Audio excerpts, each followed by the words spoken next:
හරිම සුළුයි.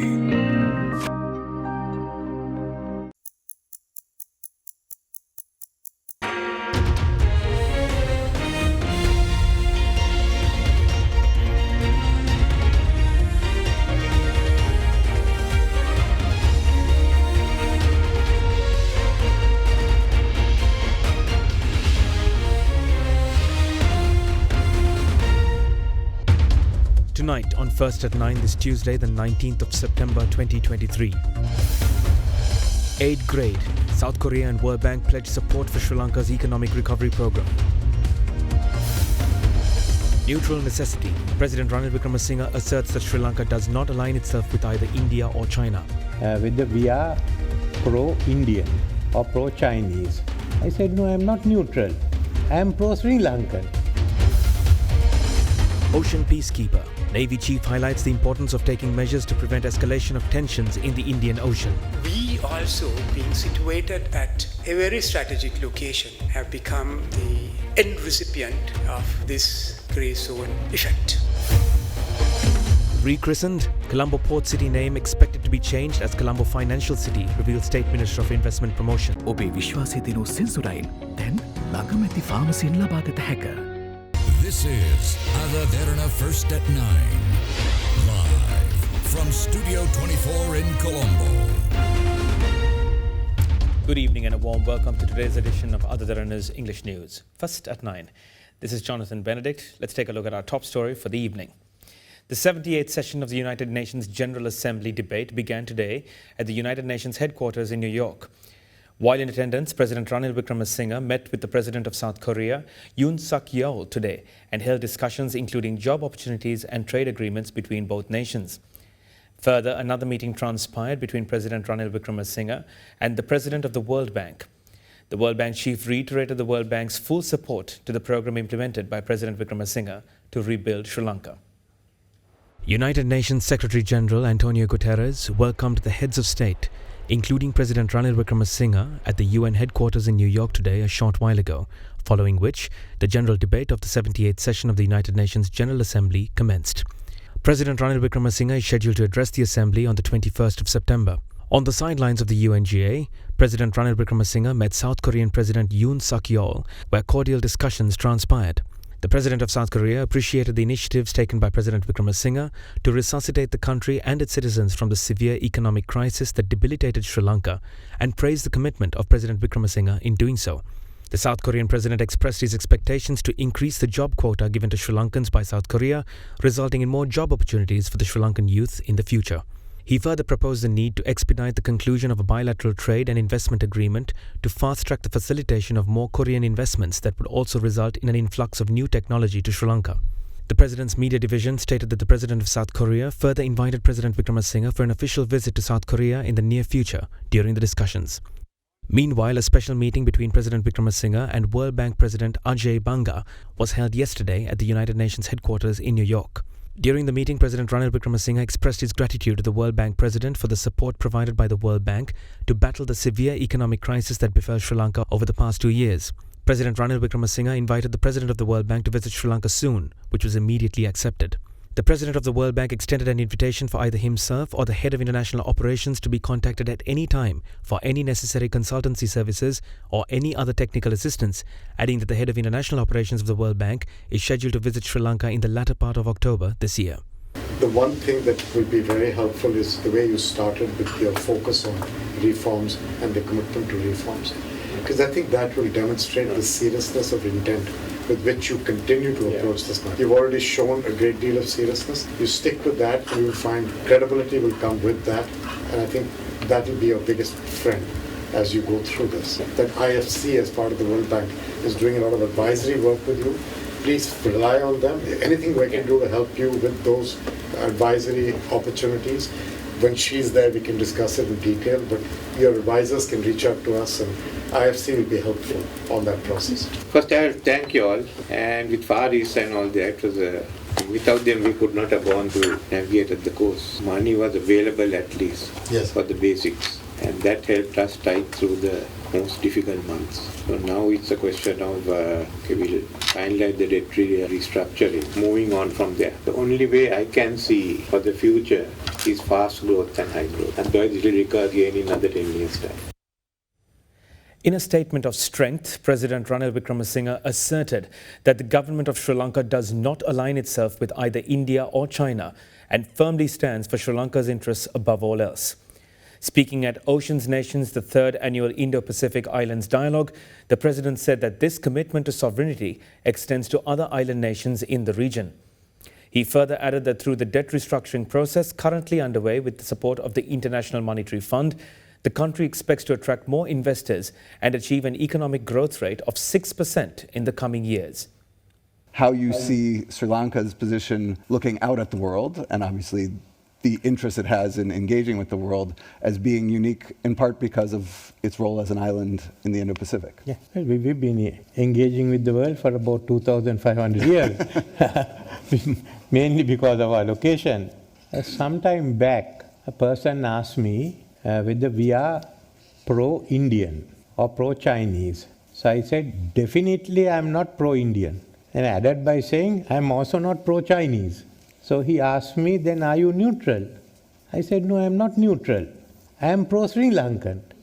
And that's what a lot of people don't understand, that today our priorities are not the same as that of the big powers and others in the region. Whether it be the Indian Ocean or whether it be the South Pacific Islands, our priorities are different. Economic, social, ecological. We are prepared to work with any actor, state or non-state actors, who will help us to achieve these objectives. So we are working with the West on one side and we are working with China on the other. So we are strategic.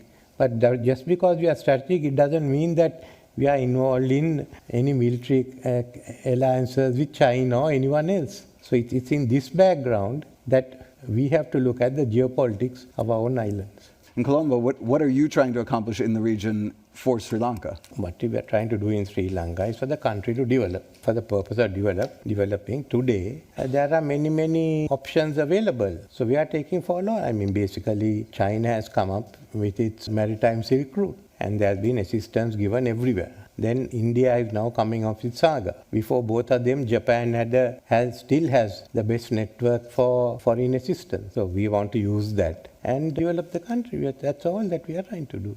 What do you think the international financial institutions, World Bank, IMF, can do to support the aspiration to both get the economy stabilized and also to invest in the way that you would like to invest? Well, the IMF and others, we are doing a far-reaching economic restructuring, which should attract people there. And IMF has given us support. Of course, they give a growth rate of about 3.5%. But we want to go ahead and ensure it goes to about 5.5 to 6. That's our own effort. Chinese research vessels and spy ships visited Sri Lanka, and you've introduced a standard operating procedure for foreign vessels. How effective is this, given China's significant geoeconomic presence in Sri Lanka? There are no spy ships in Sri Lanka. If anyone can establish it is a spy ship, there are research ships because we have, the China Academy of Science has agreements with the National Aquatic Research Agency and some of the universities. And under that only that research ships have come in here. And the research ships have been coming in for the last 10 years. It's not an issue there.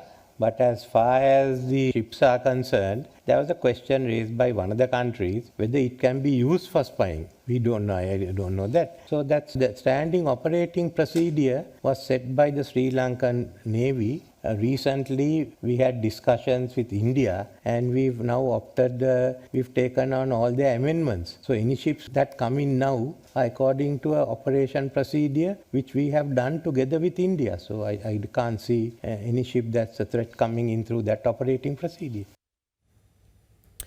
Commander of the Sri Lankan Navy, Vice Admiral Priyantha Perera, says that Sri Lanka, being located strategically in the Indian Ocean, has resulted in the country becoming an end recipient of the grey zone conflict, which is referred to as the gap between peace and war. Addressing an event recently, the Navy commander said that it is essential to take measures to ensure that the tensions in the grey zone do not escalate into military conflicts within the Indian Ocean. The 9th General Deshamanya Dennis Pereira oration organised by the Association of Retired Flank Rank Officers was recently held at the General Sir John Kotalawala Defence University. The memorial oration of the event was delivered by Commander of the Sri Lankan Navy, Vice Admiral Priyantha Pereira.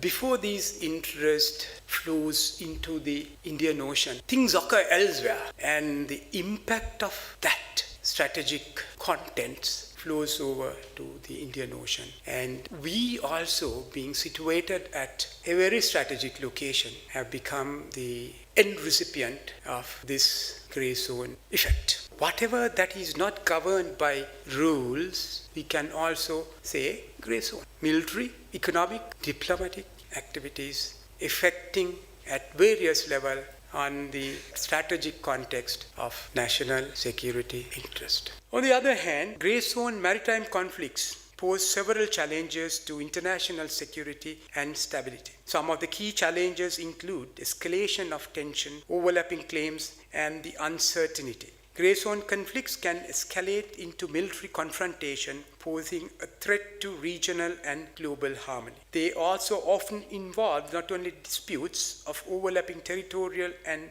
resource claims, but in cause of protests against the abuses of rule-based order, which can lead to uncertainty and unpredictability. And I believe today the Indian Ocean experience much of this. States engaging in such flashpoint operations, they also need to understand and have the ways to prevent escalation of situation so that there won't be hot war or combat engagement. State Minister of Investment Promotions Dilum Amunugama says that the Colombo port city will be launched in Dubai and Abu Dhabi on the 26th of September. Speaking in Parliament today, he stated that the name of the Colombo port city stands to undergo a brand overhaul that will see it renamed the Colombo Financial City. However, parliamentarian of the Samagi Jana Balawege, Dr. Harsha De Silva, expressed his objection over the decision, stating it to be ludicrous if Sri Lanka aims to pioneer and operate a financial city during a state of bankruptcy. අපිට කඩිනමින් මේ ව්‍යාපෘතියේ වැඩ කටයුතු ආරම්භ කරන්නට අවශ්‍ය වෙනවා. මේ සඳහා $1 එකක්වත් අපි රජයේ මුදල් ගෙවන්න සිද්ධ වෙලා නැහැ. ඒ වගේම රටේ වැරදි මතයක් තිබුණා මේ චීන සමාගමට අයිති එක පැත්තක් මේකේ තියෙනවා කියලා හැම කොහෙත්ම නැහැ. මේ කට්ටිය තියෙන්නේ රජය සතු නැත්නම් කමිෂන් එක සතු ඉඩම් කට්ටිත් සමග කලවමටමයි. ඒ වගේම මේ කොටස් වලට එන ආයෝජන ඒවා චීන සමාගමේ ආයෝජන හැටියට සැලකෙන්නේ නැහැ. එකම දේ ඒවයි කුලිය අයට එකතු කිරීමේ හැකියාව ලැබුණත් ඒ මුදල් ලංකාවේ බැංකු හරහා ලංකාවට මෙන ආයෝජන මේ වෙනකොට ආයෝජන 17කට වැඩි ප්‍රමාණයක් ඇවිල්ලා තියෙනවා. ඒ වගේම මේ ලැබෙන 26 වෙනිදා අපි ඩුබායි රාජ්‍යයේ 20 සහ අබුඩාබි වල මේ පෝර්ට් සිටි ලොන්ච් එක අපි කරන්න බලාපොරොත්තු වෙනවා. මේ සුළු වෙනසක් වීමේ ඉඩකඩ තියෙනවා. කොළඹ ෆයිනෑන්ෂල් සිටි කියලා සමහරක් විට ඒකේ නම මාරු වෙන ඉඩකඩ තියෙනවා. නමුත් මේ මාස 26 වෙනි දින හිටපු බ්‍රිතාන්‍ය අග්‍රාමාත්‍ය ඩේවිඩ් කැමරන් මැතිතුමාත් මේකට සහභාගී වෙනවා කියලා දැනුම් දීලා තියෙනවා. ඔබතුමා කිව්වා සමහර විට මේකේ නම වෙනස් කරන්න වෙයි කොළඹ ෆයිනෑන්ෂල් සිටි කියලා. අපි හිතන්නේ ඒක නොකළ යුතුයි. ඒකට හේතුව තමයි මේ ෆයිනෑන්ෂල් සිටි එකක් පටන් ගන්න එක එච්චර ලේසි දෙයක් නෙමෙයි. ෆයිනෑන්ෂල් සිටි මම හිතන්නේ 90 ගාණක් පටන් අරන් තිබ්බා මේ ලෝකේ. හැබැයි ඒවායේ මේ සක්සස් රේට් එක ගත්තොත් අතිශයින් අඩුයි. අනිත් එක අපේ රට බංකොලො. එතකොට බංකොලොත් රටක ෆයිනෑන්ෂල් සෙන්ටර් එකක් කරනවා කියන්නේ අත්ත වශයෙන්ම විහිළු සහගත කතාවක්. ඉතින් ඒ නිසා මම හිතන්නේ ඊට වඩා අතිශයින් යෝග්‍ය වෙයි මෙතන නොලෙජ් සිටි එකක් හදන එක. කොළඹ පෝර්ට් සිටි එක කොළඹ නොලෙජ් සිටි කරා. මොකද මේක සර්විසස් වලට ස්පෙෂල් ඉකොනොමික් සෝන් එකක්. හැබැයි මෙතන ලොකු ගැටලුවක් එනවා කොළඹ පෝර්ට් සිටි එකේ බදු ගෙවන්නේ නැහැ. වැට් එක ගෙවන්න ඕනේ නැහැ. ඉකොනොමික් සර්විස් චාර්ජ් නැහැ. පේයි ටැක්ස් නැහැ. ඉන්කම් ටැක්ස් නැහැ. ගෙවන්නේ ඩොලර් වලින්. ගාලු පාරේ අනිත් පැත්තේ සම්පූර්ණයෙන්ම වෙනස් මේ වැඩ පිළිවෙල. දකුණු පැත්තේ වැඩට ගියොත් එහෙම ගහනවා බද්දක් 136ක. ගන්න හැම බඩුවටම වැට් එක ගහනවා. දකුණු පැත්තේ තියෙන ආයතනයන් නම් 130ක් ආදායම් බදුත් ගහනවා ලාභාංශ මත. හැබැයි වම් පැත්තේ නම් මේක නැහැ. එතකොට කවුද ගොඩබිමේ වැඩ කරන්නේ? එතකොට මෙතන තියෙනවා ලොකු ගැටලුවක් ඉස්සරහ නිර්මාණය වෙනවා. එතකොට ඔබතුමා ආයෝජන ඇමතිවරයා හැටියට මේ පිළිබඳව හොයලා බැලුවද? මොකද්ද මේකට පිළියම? අපි ආයෝජන කලාපයක් හැදුවොත් ආයෝජන කලාපයට අල්ලපු වැටේ තියෙන තත්ත්වයේ ව්‍යාපාරිකයෙකුට ඒ පහසුකම ලැබෙන්නේ නැහැ. හැබැයි ආයෝජන කලාපයේ ඇතුලේ තියෙන එක්කෙනෙකුට ඒ පහසුකම ලැබෙනවා. මේක තමයි අපි මේ තත්ත්වයට අපි මුහුණ දෙන්න. හැබැයි ඒ තියෙන විශාල තියෙන පරතරය අඩු කරගන්න කටයුතු කරන්න. දැන් පෝට් සිටි එක ගැන කතා කරන්නේ මේ පෝට් සිටි ව්‍යාපෘතිය හරියට ක්‍රියාත්මක වුණේ නැත්නම් අපේ මුළු සංවර්ධන සැලැස්මම ආර්ථික රිකවරි එකම විනාශ වෙන්නේ. දැන් ඒක සියල්ලම රඳා පවතින්නේ පෝට් සිටි එක මත. පෝට් සිටි එක කියන්නේ මේ රටේ විශාල පරිසර බලපෑමක් කරපු ව්‍යාපෘතියක්. මේ රටේ දීවර ප්‍රජාවට විශාල බලපෑමක් කරපු ව්‍යාපෘතියක්. ඒ දීවර ප්‍රජාව පරිසරවේදීන්ගේ විශාල විරෝධතා මත බලෙන් ක්‍රියාත්මක වෙච්ච ව්‍යාපෘතියක්. දැන් තමයි ආණ්ඩුව කතා කරන්නේ මේ බලෙන් ක්‍රියාත්මක කරපු ව්‍යාපෘතියෙන් මොකද්ද කරන්න හදන්නේ කියලා. අදටත් ඒ දීවර ප්‍රජාව මේ ව්‍යාපෘතියේ බැට කනවා. අපිට අදටත් හරියට මින්මක් නැහැ මේ ව්‍යාපෘතියෙන් වෙච්ච පරිසර හානිය ගැන. ඕකෙන් මහා පරිසර විනාශයක් වෙනවය, උනාය, වෙමින් තියෙනවය කියන කාරණේ පිළිගන්න අපි නම් ලෑස්ති නැහැ. මොකද ඒ තිබිච්ච සෑම චෝදනාවක්ම දීවරින්ගේ ගැටලු, පාරිසරික ගැටලු කියන ඒවා පිළිබඳව ලබාගත් නියෝග 70 ගාණක් ක්‍රියාත්මක කිරීමේ වගකීම අපේ අමාත්‍යාංශයෙන් කළා. සිංගප්පූරුව ගත්තත්, හොංකොං ගත්තත්, ඒ වගේම ලන්ඩනය ගත්තත්, ඒ වගේම තවත් මෙවැනි අයර්ලන්තය ගත්තත් නගර ගණනාවක් මේ ලෝකේ තියෙන ස්ථාන 100කට අධික ප්‍රමාණයක්. ඒවා අපි කියනවා බදු පාරාදීස.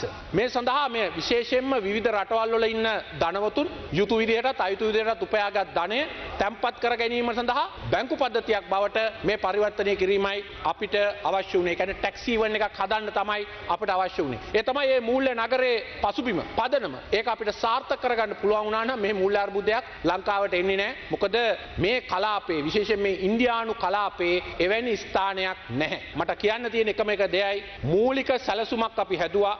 කරුණාකරලා ඒ සැලසුමෙන් පිටපනින්න එපා. ඒ සැලසුම වෙනස් කරන්න ඕන නම් කාලානුරූපව ඒක විද්‍යාත්මකව කරන්න.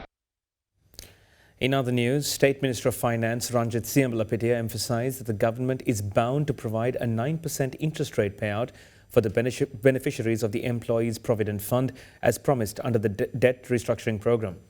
The State Minister further added that measures are currently underway to reduce the interest rates of the Central Bank of Sri Lanka to single digits, highlighting the pressing need for interest rates to be reduced in the near future.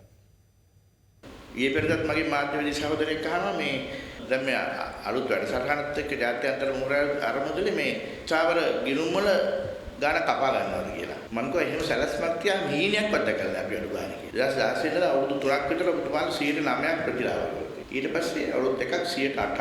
2021 වෙද්දී 8.25. 2022 දී 8.75. දැන් අපි 9%ක් ගෙවන්න කතා කරනවා. හැබැයි මේකට බය කරනවා. මේ 9% ඊටත් වැඩි දෙන්න පුළුවන් නම් හොඳයි. හැබැයි අපි වැටිච්ච වලේ ඉඳගෙන මේක බලන්න ඕනේ නැත්තේ.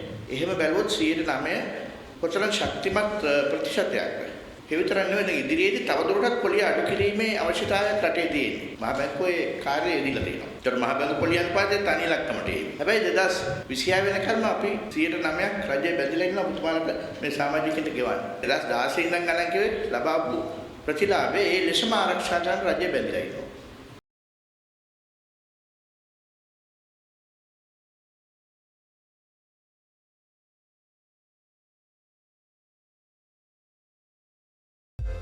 ගොඩමඩ පෙරලි කරන බලපුළුවන්කාරයා මහින්ද්‍රා යුවෝ ඩීමෝ වෙතින්. වැඩම ගොඩයි ගොඩම තමයි ස්වරාජ් ට්‍රැක්ටර් ඩීමෝ වෙතින්.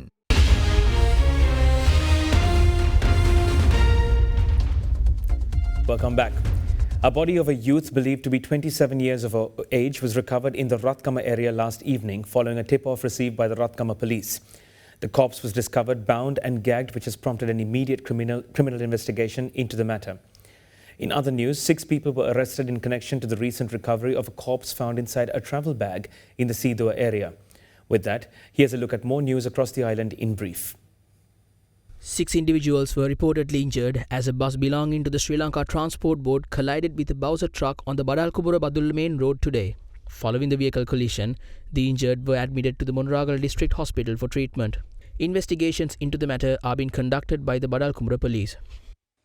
Meanwhile, following a tip-off received by the Ratkama police, the corpse of a youth whose limbs were tied has been recovered in the Kirimatia area in Ratkama last evening. According to police, the deceased is believed to be a 27-year-old from the same area. Ratgam police are conducting further investigations to uncover the circumstances surrounding the youth's death. In the meantime, 6 people, including a businessman and his 2 sons, were apprehended by the Sidua police in relation to the recent recovery of a corpse inside a travel bag in the Sidua area. Following the preliminary investigations into the matter, the suspects revealed that the deceased was attacked due to defrauding their money. However, further investigations into the murder are currently being carried out by the Sidua police station.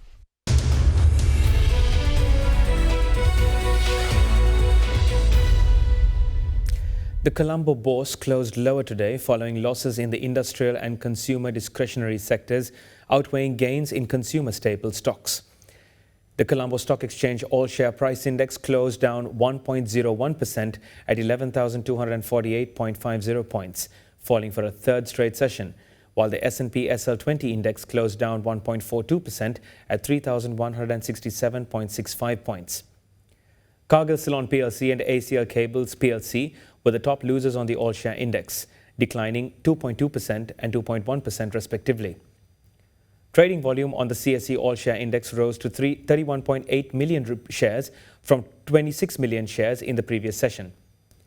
Equity market turnover rose to 900.2 million rupees from 659.8 million rupees in the previous session. The food, beverage and tobacco sector were the top contributor to market turnover, while the banking sector was the second highest contributor. Foreign investors were net sellers, offloading stocks worth 38.9 million rupees, while domestic investors were net buyers, purchasing shares worth 867 million rupees.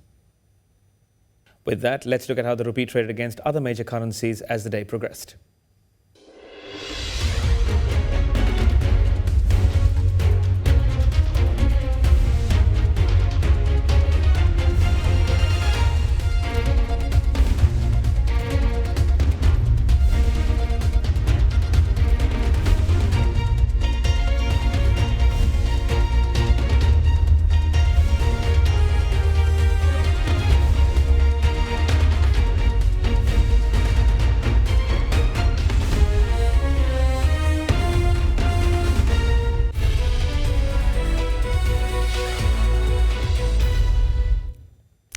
Emirates and Sri Lankan Airlines have signed a reciprocal interline agreement to boost connectivity for passengers of both airlines, enabling access to new points on each other's networks via Colombo and Dubai, utilizing a single ticket.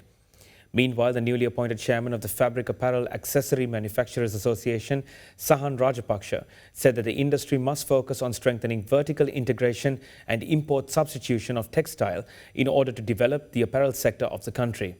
With that, let's take a look at the corporate news of the country. Emirates and Sri Lankan Airlines have signed a reciprocal interline agreement to boost connectivity for passengers of both airlines. The partnership will enable access to new locations on each other's networks via Colombo and Dubai, utilizing a single ticket. Tickets are now on sale for travel effective immediately, as the interline partnership unlocks 15 regional destinations operated by Sri Lankan Airlines via Colombo for Emirates passengers to choose from. The interline network includes 2 new Indian destinations, Madurai and Tiruchirappalli, in addition to Garn Islands in the Maldives. Far East and South Asian destinations also include Cochin, Chennai, Bangalore, Hyderabad, Malé, Bangkok, Kuala Lumpur, Singapore, Jakarta, Guangzhou, Seoul and Tokyo. Meanwhile, newly appointed chairman of the Fabric Apparel Accessory Manufacturers Association, Sahan Rajapaksa, highlighted the importance of strengthening vertical integration and import substitution of textiles as the way forward for the industry. Speaking at the 16th annual general meeting of the association, Rajapaksa noted that the country currently imports most of its fabric requirements and raw materials amounting to $2 billion annually. He also highlighted the sector's risk brought by the removal of SVAT, citing that it will lead to apparel manufacturers seeking to import more raw materials rather than purchasing them locally from members, and could result in 15% of their purchase costs becoming entangled in a lengthy refund process. In the meantime, Sri Lanka's Valuable Finance said the independent non-executive director Aravinda Dadigama has retired as the director of the firm completed his term of 9 years. The firm said Dadigama ceased to be a director of the company effective from 15th of September 2023. Consequently, after having obtained the relevant business approval under the Finance Business Act, Janaka Kumarasinghe, who is an independent non-executive director, was redesignated as the senior independent director with effect from 16th of September 2023.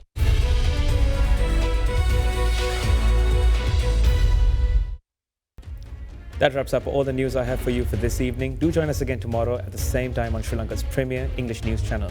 For now, this is Jonathan Benedict wishing you a blessed Wednesday ahead and a good night, with a reminder to wear a raincoat. For news and information you can trust 24 hours a day, visit AdaDerana.lk.